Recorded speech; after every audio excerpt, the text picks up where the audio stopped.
നേരിട്ട് എൻ്റെ മുന്നിൽ പ്രത്യക്ഷപ്പെട്ട്, നമ്മുടെ ആരുടെയും മുന്നിൽ ദൈവം പ്രത്യക്ഷപ്പെടുകയൊന്നുമില്ല, മനുഷ്യരൂപത്തിലാണ് നമ്മുടെ മുന്നിലേക്ക് വരുന്നത്.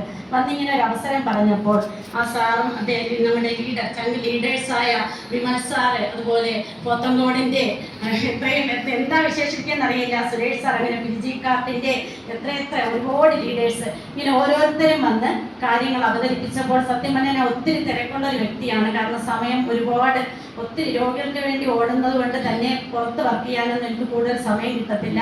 എങ്കിൽ കൂടിയും എൻ്റെ കോൺടാക്റ്റിന് ഞാൻ മാക്സിമം പ്രയോജനപ്പെടുത്തിക്കൊണ്ട് ഫസ്റ്റ് തവണ 100 പോയിന്റ് എടുക്കേണ്ട ഞാൻ 100 അല്ല, 200 അല്ല, 300 അല്ല, 600 പോയിന്റാണ് ഞാൻ എടുത്തത്.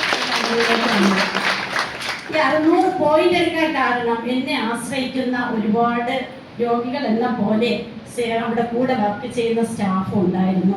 ആ സ്റ്റാഫ് അവർക്കെന്ന് വെച്ചാൽ അവരെന്തെങ്കിലും കാശ് ചോദിക്കുമ്പോൾ സത്യം പറഞ്ഞാൽ കയ്യിലുണ്ടെങ്കിൽ ഞാൻ കൊടുത്തു പോകും, വേറെന്തെങ്കിലും തിരിച്ചു തരുമെന്ന് പറയാം. അങ്ങനെ ലക്ഷങ്ങൾ കയ്യിൽ വാങ്ങിച്ചു വെച്ചിട്ട് തരാൻ പറ്റാതെ ആത്മഹത്യാ വക്കിൽ വീണ്ടും നിൽക്കുകയാണ്. അപ്പൊ അങ്ങനെയുള്ള ഒരാളിൻ്റെ അടുത്ത് എനിക്ക് ചെന്ന് ചോദിക്കാൻ പറ്റില്ല. പക്ഷേ ഈ കമ്പനിയുടെ ഈ പ്രോജക്റ്റ് കേട്ടപ്പോൾ എനിക്ക് മനസ്സിലായി അവരെ ചേർത്ത് പിടിക്കാൻ കിട്ടുന്ന ഏറ്റവും നല്ല അവസരം ആണെന്നുള്ളത്.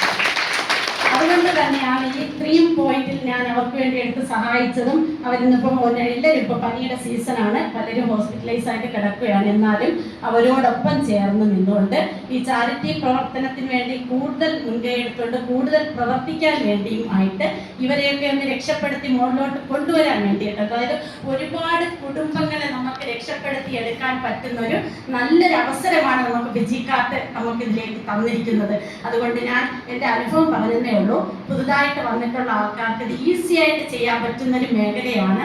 നമുക്ക് ആദ്യം എനിക്കൊരു ഈഗോയൊക്കെ ഉണ്ടായിരുന്നു, ഞാൻ എങ്ങനെ ചെന്ന് മറ്റുള്ളവരോട് പറയും എന്നുള്ളത്. പക്ഷേ എനിക്കൊരു ഈഗോയും പിന്നെ തോന്നുന്നില്ല. കാരണം എന്നിലൂടെ നമ്മുടെ മുന്നിലുള്ള ആൾക്കാരിലൂടെ ഒരുപാട് കുടുംബങ്ങളെ ചേർത്ത് നിർത്താൻ പറ്റുന്ന ഒരു അവസരമായി ഇത് കണക്കാക്കിക്കൊണ്ട് ഞാൻ മുന്നിലേക്ക് വന്നതും 1 മാസമേ ആയിട്ടുള്ളൂ. ഫസ്റ്റിൽ ഈ ദൈവസ്പർശമുള്ള പ്രോജക്റ്റിന്റെ സെയിൽസ് എക്സിക്യൂട്ടീവ് റാങ്കിലേക്ക് കൊണ്ടുവന്നിട്ടുണ്ട്.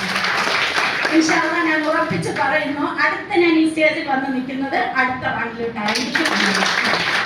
എല്ലാ കുടുംബാംഗങ്ങൾക്കും വിജയക്കാർട്ടിന്റെ എല്ലാ കുടുംബാംഗങ്ങൾക്കും നന്ദി പറയുന്നു. ഒപ്പം സെയിൽസ് എക്സിക്യൂട്ടീവായിട്ട് എൻ്റെ പ്രിയപ്പെട്ട സ്നേഹിതന് 1998 മുതൽ നഴ്സിംഗ് ഫീൽഡിൽ ഒരുമിച്ച് പഠിക്കുന്നു.